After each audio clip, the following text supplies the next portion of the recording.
We do a lot of stockpiling videos, and we want you to understand that every one of them has a different purpose. Well, today's is about food, and some of these things we've mentioned before, but we've had a lot of people message say, okay, if we don't have a farm, if we can't grow food, if we can't can food, if we can't dehydrate food, say we live in the city, we're elder and we're on a budget, what are the best canned foods that I can buy that I literally have to do nothing other than purchase? So today's video is going to be a good one. We're going to be talking about 10 items that you need to purchase that deals with food and canned food that lasts a long time, that you can buy a weekly or a monthly basis on a strict budget. These things are not costly.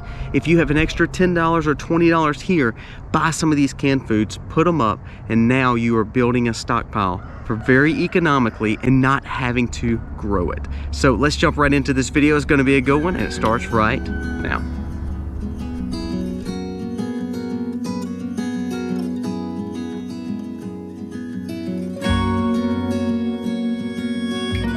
Hey guys, welcome to the Max. If you're new to the Max, go down here, press subscribe, ring the bell, give us a thumbs up or down, but also tell me what you think of this video. We have got a whole list of stockpile and prepping information in a lot of our playlists. Check those out. If you're interested in our farming, go get some of our animal playlists. There are some devoted to chickens, to rabbits, to sheep, to cattle, to pigs. Hopefully that will help you in those journeys. However, say for instance, you live in an urban area, you live in town, you live in city, you're not able to grow any food anymore. That's what this video is about. It's about 10 canned items that you can buy at any grocery store, and you can do it on a budget and make sure you are starting to put food up. That is key. So let's jump into number one. Number one would be canned chicken. Canned chicken is a more expensive protein in a can. However, it is just so versatile. You can add it to any meal, but it also is adding a heavy protein load to anything that you are eating. It is very good. So for instance, if you have noodle meals, you have grain meals, you have rice meals, chicken is just an all-purpose meat and protein that you can add to just any meal or eat it straight in a can on a cracker. You have now developed a good protein-rich meal that is healthy for you. Number two goes along with that. It's canned tuna. Now, tuna is a little bit different taste if you're not used to eating canned fish. It is a little bit different.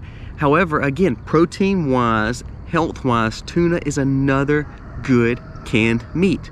When we talk about eating out of cans and we talk about eating vegetables out of a can, a lot of times we're not getting a lot of heavy calories, we're not getting a lot of protein, and that is what we need to survive and make it through any situation. If it be a hurricane, if it be a storm, if it be simply bugging out, if it is anything like that, or chaos and collapse, we understand that. But the whole goal of prepping is to understand what could go wrong, and can we eat food and can it last a long time. With power outages, as long as you have a can opener, you can eat. Tuna's, again, one of those things you don't have to really heat up. You could eat straight from a can, very protein rich and pretty economic, especially when you talk about protein. Another meat source, I would say, and I'm gonna quote meat source, because personally I don't like this, but it's something that you can purchase. It's Spam. It's canned meat, potted meat, anything like that. People would say, you know, it's the cheapest way to eat, and a lot of people like to cook it. Now, the one thing I like about the chicken and the tuna is a lot of times we just eat straight out of a can or we put on a cracker. Spam, it seems like a lot of people like to heat it up or like to cook it in some form or fashion, but again, you can eat it. It does have a lot of protein. It does have a lot of sodium, so be careful with canned foods. It needs to be added to other meals, especially if you're thinking rice and noodles, grains. These are all good additives because they're giving you a protein source, a fat source, and also some calories that you're gonna be needing for anything that you've got going on.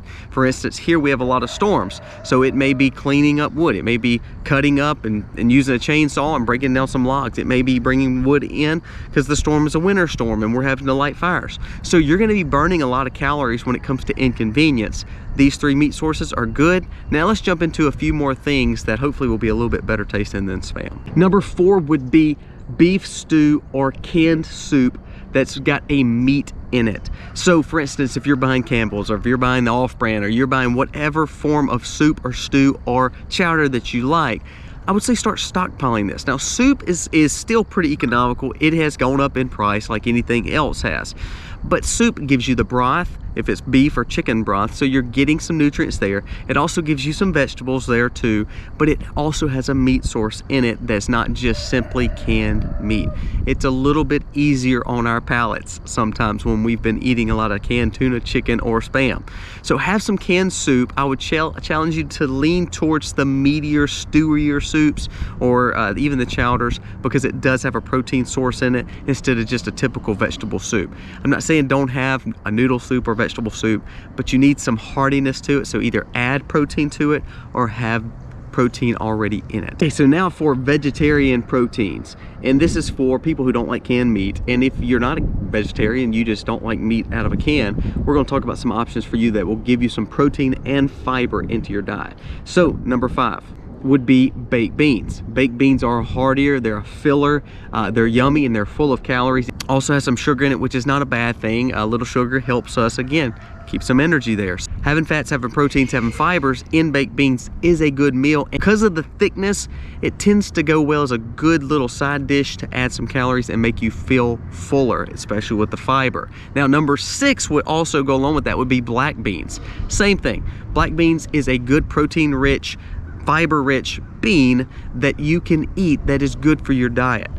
If you're talking health, black beans is very good. If you're talking about supplementing meat, black beans is very good. So it's just a good all-around bean that I think that you need to be adding to your diet.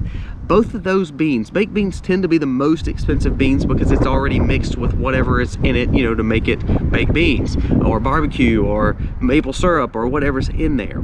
However, when it comes to black beans you can buy very cheaply because it's just black beans. Usually $1, $1.50 a can is all it takes. So you can stockpile a lot of black beans, and it's good to add to other dishes to have as a side with some of that protein that we talked about on the front, some of that meat protein if you like meat protein. If you don't, stick to this because it's good protein, good fiber, and also add some calories to you, just like the baked beans. Number 7 would be chickpeas. Same way as we talked about with the black beans and baked beans.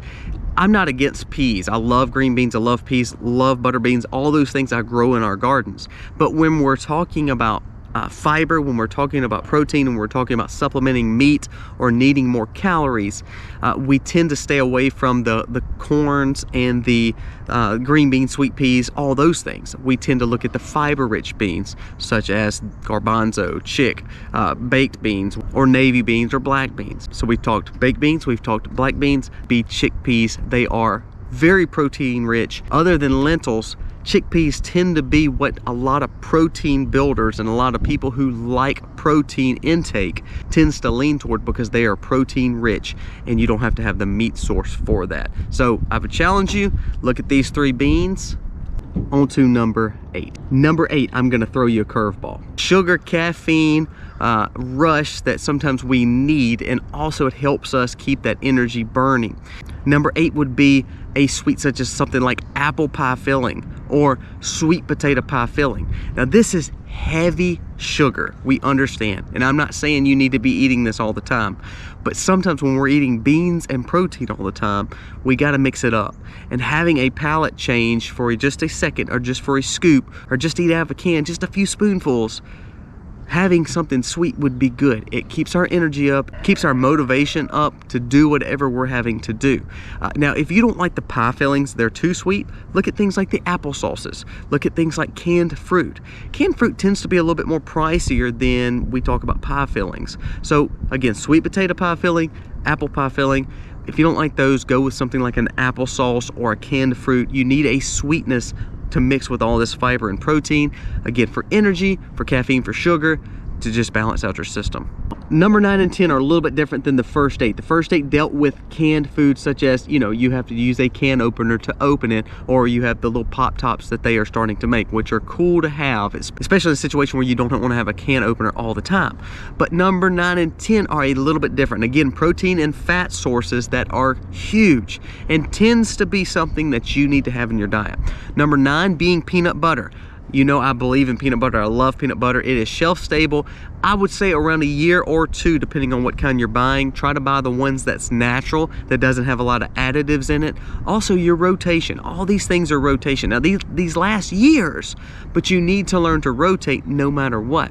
I love Crazy Richard's peanut butter. That's the one I like to buy. I don't like a sugary peanut butter, and that tends to be a natural peanut butter.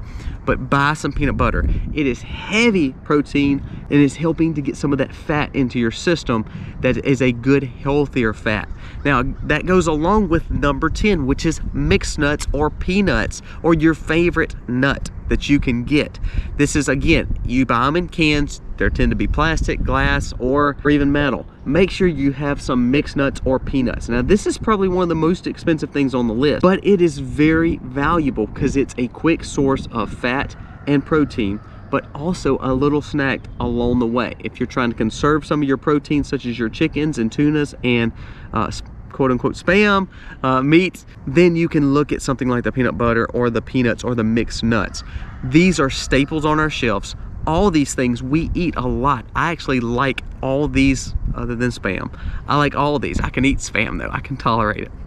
But what I am saying is all these things can be purchased for pretty economic. You can pick up 2 or 3 of these cans for under $10 each time you go to your grocery store.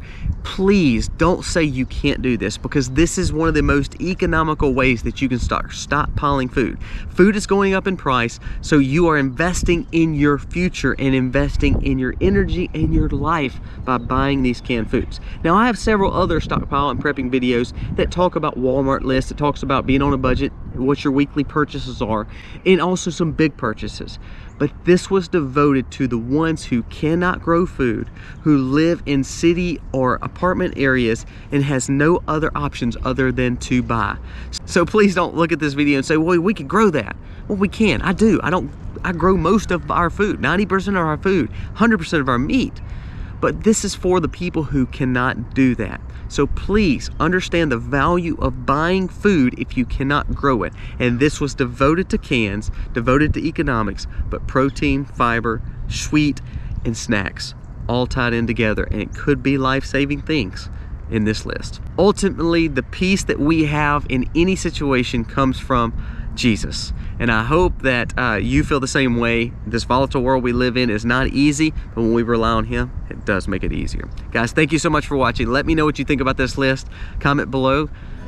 God bless. Happy homesteading, y'all.